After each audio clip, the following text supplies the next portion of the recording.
Welcome to Dark Knight Films Reviews and Action Movie Night. Tonight, I will be reviewing not one, not two, not three, but 5 Indiana Jones films in celebration of the 5th film being released. I am going to review, not rank, but review the entire Indiana Jones franchise in one video. This might be my most ambitious video since the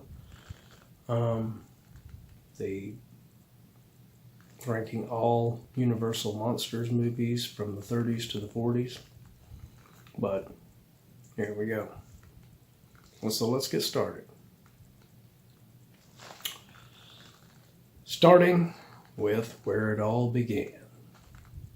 Raiders of the Lost Ark.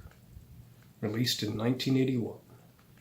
Raiders of the Lost Ark stars Harrison Ford, Karen Allen, Paul Freeman, Ronald Lacey, John Rhys-Davies, Denholm Elliott,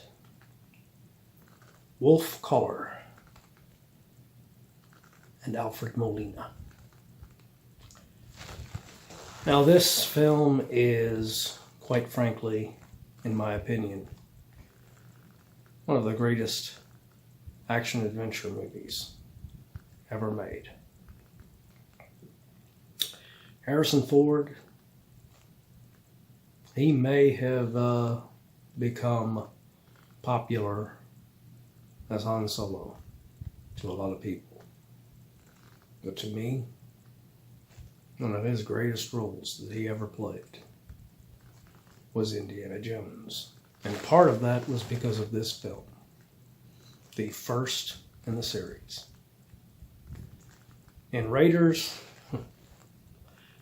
his Indiana Jones is so badass as a character. Not only does he have that duality of being a character that is, in normal life, to everyone else, is this nerdy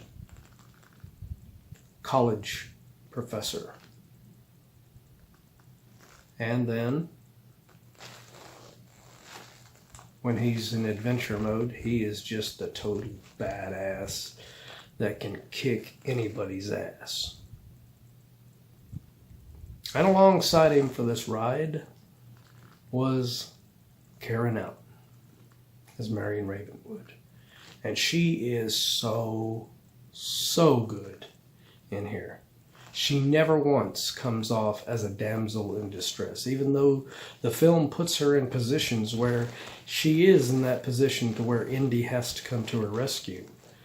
But she's never in a position to where she is acting like a damsel in distress. She's every bit as badass and tough as Indy is. And then you have Paul Freeman as Renee Belloc. And I just love this villain. I mean, he is so charismatic, and the fact that he is almost like a darker version of Indy himself. He even says it in this one line, which is a great line. It'll take only a nudge to make you like me, to push you out of the light. Now you're getting nasty. You know it's true. Yeah. Belloc is so well acted. Paul Freeman does this accent in here. Don't know what kind of an accent he's doing, but it totally makes the character a unique and interesting character in this film. Ronald Lacey is a really sleazy, bad villain as Tote. When he comes in, you have that whole vibe of actors like Peter Lorre playing those little sniveling, slimy, swarmy asshole characters. And Ronald Lacey plays him so well in this. And then you have the others that are helping out Jones and Ravenwood in this, which is, of course, John Rhys-Davies as Sala. I love his character. He is just... John Rhys-Davies, I've always loved him as an actor. He is just so good.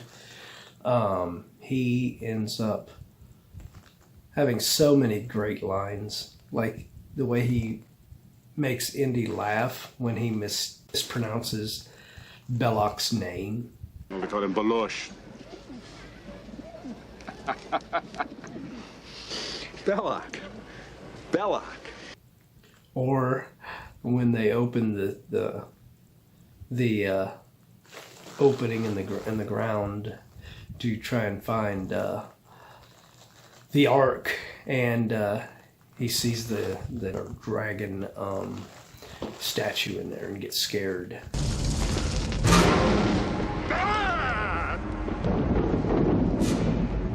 Sorry, Indy. And then, of course, the greatest line in this film that everybody will quote. Snakes. Why did it have to be snakes? Asps. Very dangerous. You go first. I just love Sala. Sala is just a great character in this. Denholm Elliott as Marcus. He doesn't get as much time in this one, but when he's on it, he's really good. Really good performance by him. Wolf Kahler as Dietrich. One of the other... He's the real, other than Todt, he's the real Nazi in this story. And he plays him so unlikable. And it's great job, because you're not supposed to like him. You're supposed to hate him. So, does a great job with that. Him and Todt are despicable villains. Whereas Belloc is working with them, but he is not so much as evil as they are. And dark. And then you had the introduction to Alfred Molina playing Sepita in this. So I believe this was his first film role of all time. And what a debut. I mean, he is memorable in his scene at the beginning with Indy. But he makes a mistake, and it costs him his life.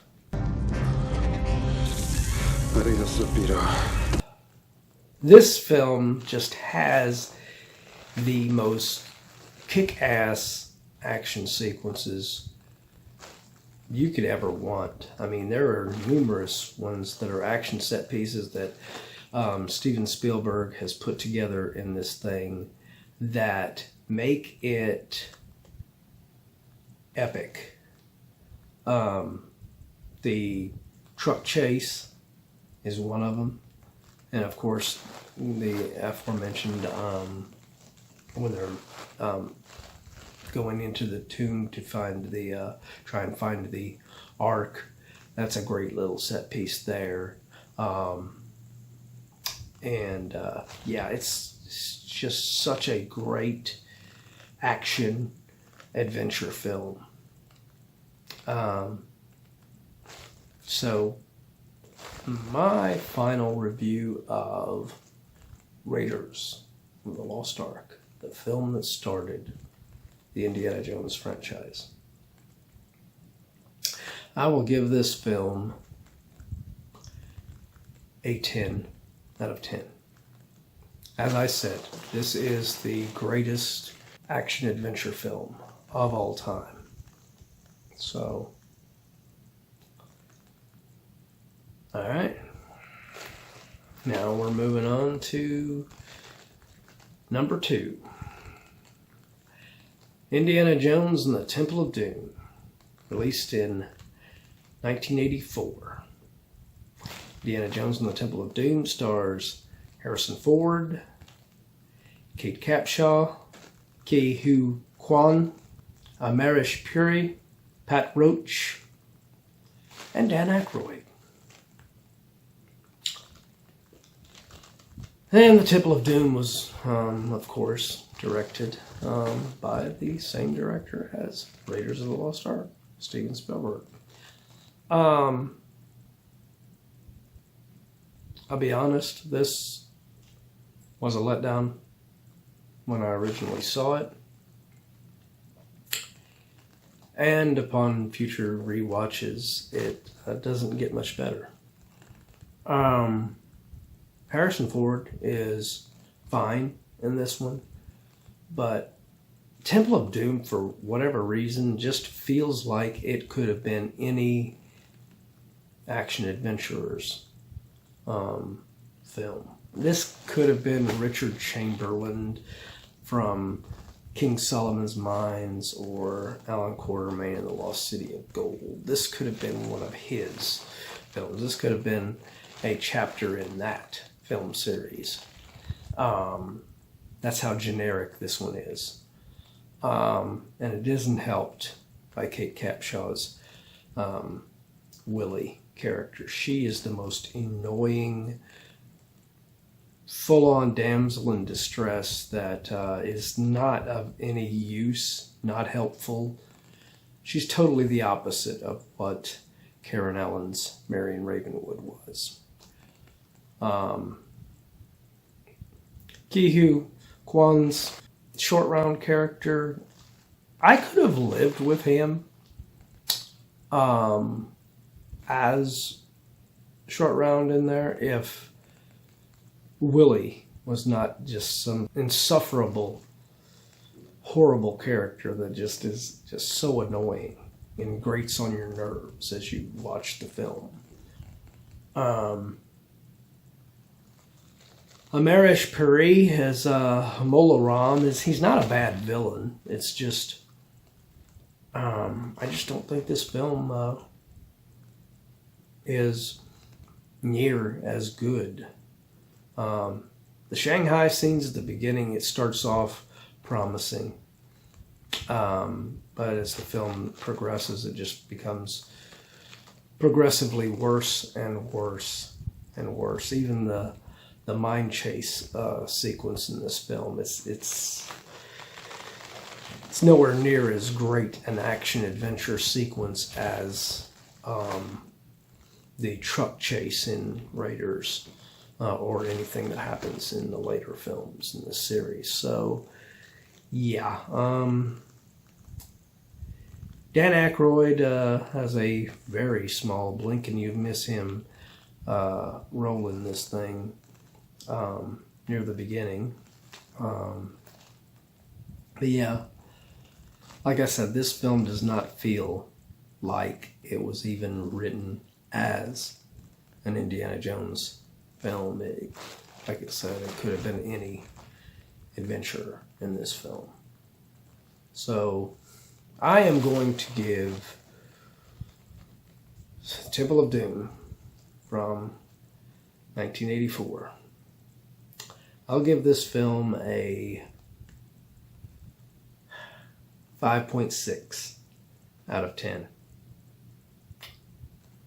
It was such a great disappointment to me, and it still is.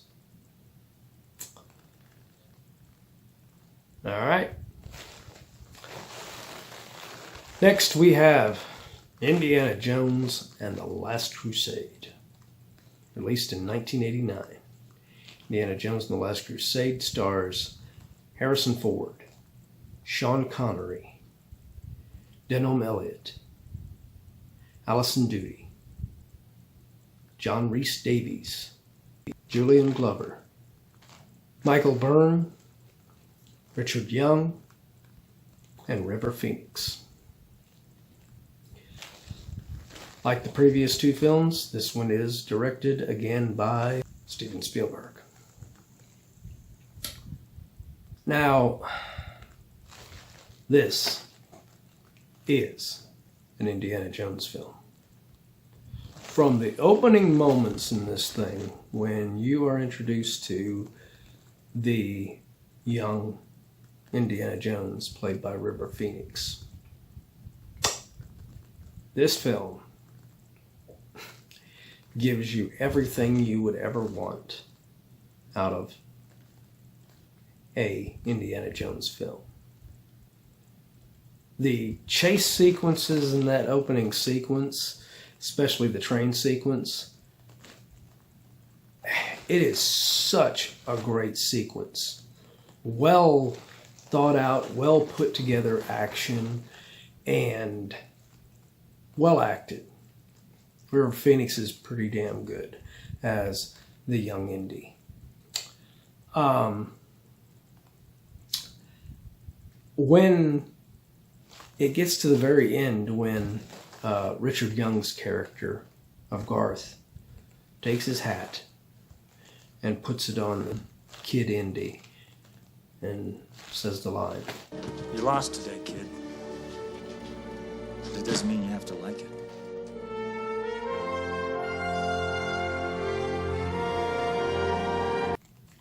the transition from that awesome sequence into Harrison Ford in his first scene.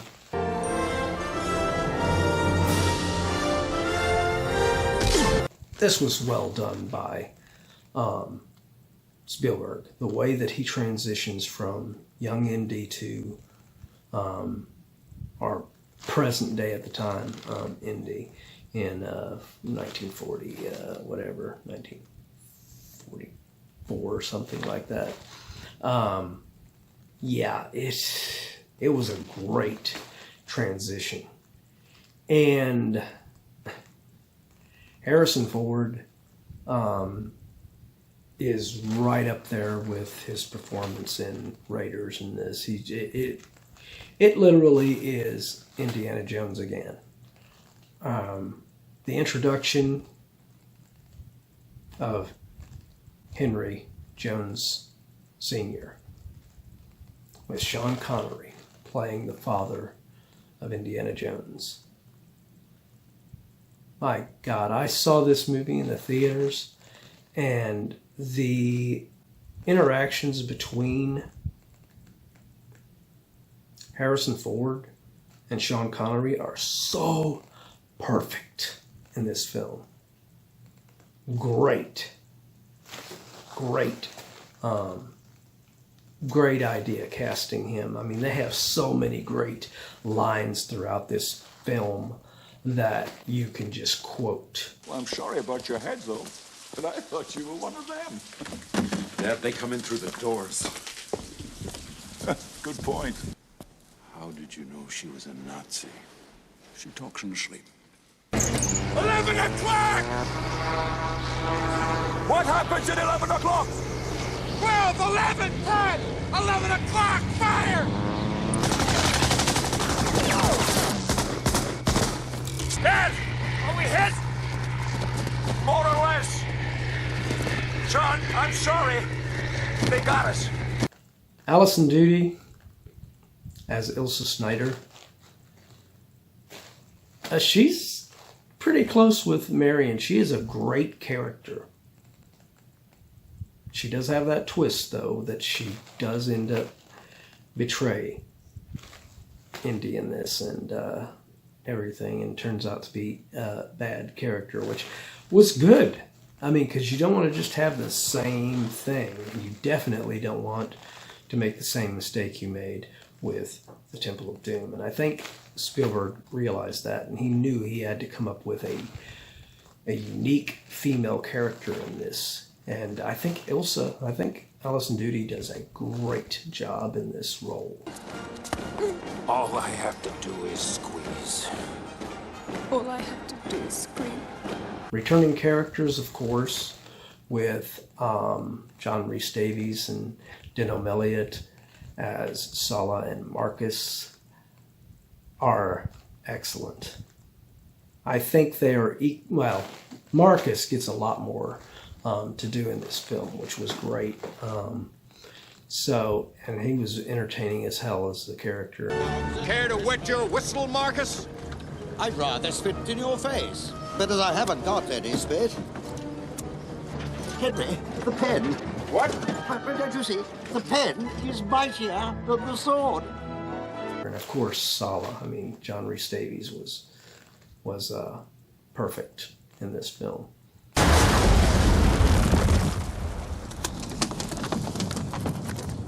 That cow belongs to my brother-in-law. Come on, come on!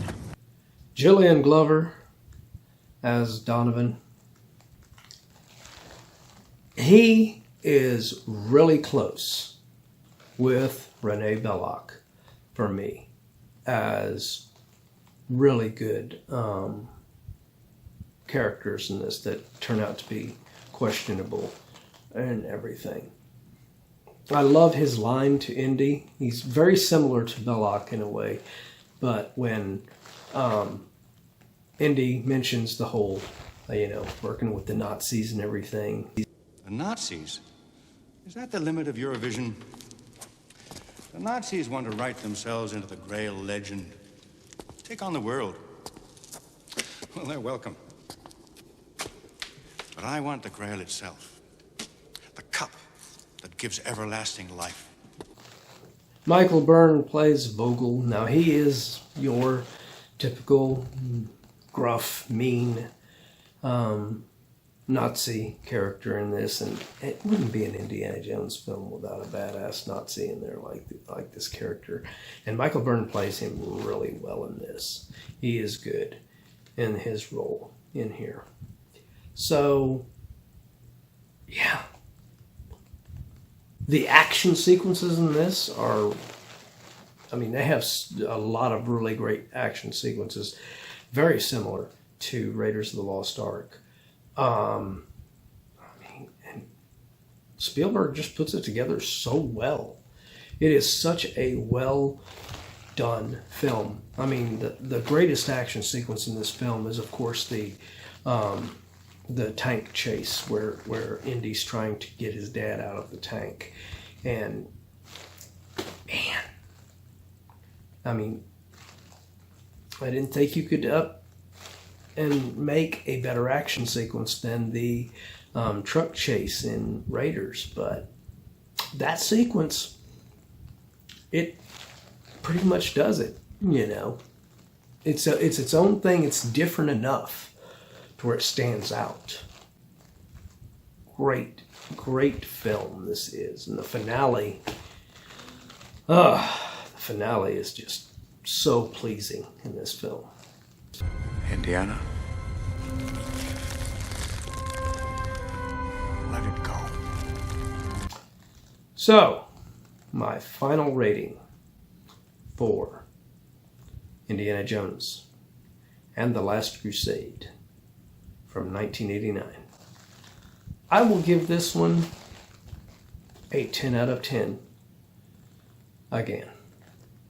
This one, it is hard for me to even decide which one I like better out of these two films, Raiders or Last Crusade. They are so equal in greatness. They are two of the greatest action-adventure films ever made. And that is why I have to rate Last Crusade equal to Raiders. These are perfect action-adventure films. There is no flaws in these films to me. All right. Next we have Indiana Jones and the Kingdom of the Crystal Skull, released in 2008. Indiana Jones and the Kingdom of the Crystal Skull stars Harrison Ford, Cate Blanchett, Karen Allen, Ray Winstone, John Hurt, Shia LaBeouf, and Jim Broadbent. Indiana Jones and the Kingdom of the Crystal Skull is once again directed by Steven Spielberg. Now, this one, when it came out, a lot of people hated on it badly. And whenever I first watched it, I kind of felt the same way. The opening sequence with the desert rodent, whatever the hell that was, bad CGI. And the whole him hiding in the refrigerator and he survives it and everything. It was just a badly put together opening action sequence for this film. And it leaves a bad taste in your mouth right at the very beginning.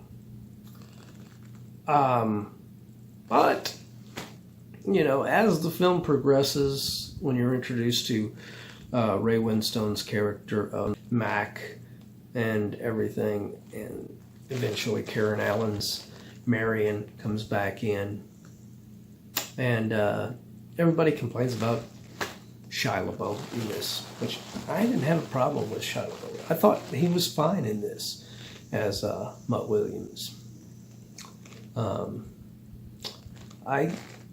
The performance I had a problem with was Cate Blanchett, unfortunately, as Irina. She was just so over the top in her performance with her accent and the way she's performing the character. If she was just taking it down a notch, you know, she could have taken a really good look at the character of Elsa Snyder, Alison Doody, and took a page out of her book for playing a character like this. Her performance is just so over the top and just so, you know, scene chewing that it just doesn't work in the film. John Hurt is pretty good in this, playing Ox. He is in most of the film he's crazy, his character is. So, but John Hurt was always an amazing actor, and in this he's really good in this. The biggest negative I can say about this film is the ending with the whole alien bullshit that happens in it, and the spaceship and all that. But other than that, I mean, the worst part of it was at the end of Last Crusade, you get Indy and Henry drinking from the Holy Grail, which should have made them both eternally live forever. I mean, that's what the whole thing was. You know, you drink from it and you have, you know, eternal life. You know. And yet in this film, you know, they say that Marcus and Henry died between Last Crusade and this film. Marcus, I can see that because Denholm Elliott died, unfortunately, between the films, and I love the tribute to him with the statue and then the pictures in Indy's office and everything at the beginning and everything. But the you know, making Henry die between films, it doesn't feel right. It doesn't feel right at all to me. So my final rating for Indiana Jones and the Kingdom of the Crystal Skull from 2008. I will give this film a 7.6 out of 10. It's not as bad as Temple of Doom. And if you get past the alien stuff and and the weird, goofy opening. It's not really a badly acted and badly made film. A little bit too CG heavy, but other than that, you know, it wasn't badly acted except for Cate Blanchett. All right, so next we have Indiana Jones and the Dial of Destiny, released in 2023. Indiana Jones and the Dial of Destiny stars Harrison Ford, Phoebe Waller-Bridge, Mads Mikkelsen, Karen Allen, Antonio Banderas, John Rhys-Davies, Toby Jones, Boyd Holbrook, Ethan Isidore, Shaunette Renee Wilson, and Thomas Kretschmann. This is the first film in the Indiana Jones franchise, not directed by Steven Spielberg. This one is directed by James Mangold. This film, I don't know what it is about these films where the odd numbers are the better of the films. But I think Indiana Jones and the Dial of Destiny is one of the best Indiana Jones films, next to Raiders and Last Crusade. Harrison Ford's performance in this is right up there with those other ones. The opening sequence, in which it flashes back to the old time with the Nazis again, with a young, de-aged Harrison Ford and a younger version of Mads Mikkelsen's character, and Toby Jones playing Boz in there. It is just a really great sequence, well put together by James Mangold. Great introduction to the new characters. Great way to set things up. Thomas Kretschmann's character as the Nazi that we are so used to was a great throwback to the Nazis that we love to hate in Raiders and the Last Crusade. I love this opening. And when it gets to present day Indy, man, Harrison Ford shows that even at 80, he keeps his body in tip-top shape. When he gets up and walks around with no shirt on, I mean, he is still physically fit for his age. So I just love Harrison Ford in this role. And in this film, he's just as good as he's ever been. The new character of Phoebe Waller-Bridge, her Helena character, it takes a while to get used to her. I mean, she is a really hard one to get latched onto. But eventually you start to enjoy her character as she stops being such a money-hungry character in the film. Mads Mikkelsen is quite a good foil and villain for the older Indiana Jones in this. The returns of John Rhys-Davies and Karen Allen, these scenes, great, well portrayed by those actors. I mean, they haven't missed a beat. They're back to themselves, and they're great. The introduction to the new character, played by Antonio Banderas of Ronaldo. He's only in it for a short period of time, but when he's in it, I mean, Antonio Banderas puts in that great charisma that he has in any role that he plays. He is very likable. He's got that presence to him, and he was great in this.